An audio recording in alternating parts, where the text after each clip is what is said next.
হুজুর হুজুর আসসালামু আলাইকুম। ওয়া আলাইকুম আসসালাম ওয়া রাহমাতুল্লাহি ওয়া বারাকাতুহু। হুজুর সাগর ভাই তো নতুন দোকান দিছে, ठीक है। মানে কেন দোয়া কালাম করে দেন। ও আচ্ছা আচ্ছা, মাশাআল্লাহ মাশাআল্লাহ। হন দোয়া করতাম যে হয়তো আমরা বাজারে নিয়ে না যাই, হন ইয়ে না দোয়া করতাম। আচ্ছা তো ধরো মুনাজাত ধরো। ठीक है, समझ गया। আল্লাহুম্মা আমিন। রব্বানা যালামনা আনফুসানা ওয়া ইল্লাম তাগফির লানা ওয়া তারহামনা লানাকুনান্না মিনাল খাসিরিন। হে আল্লাহ, আমার ভাতিজা রাস্তা রাস্তায় টটো করতো, অঙ্গা হেতে একখান ব্যবসার দোকান দিছে।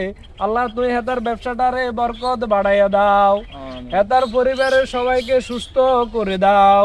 হে আল্লাহ, তুমি তার দোকানের প্রথম কাস্টমার হিসেবে আমাকে কবুল করে নাও। আমিন। ठीक है। আমিন। তো কি দোকান দিছে ভাতিজা? ওই কাপড়ের দোকান দিছি হুজুর। Bye bye tata goodbye गया।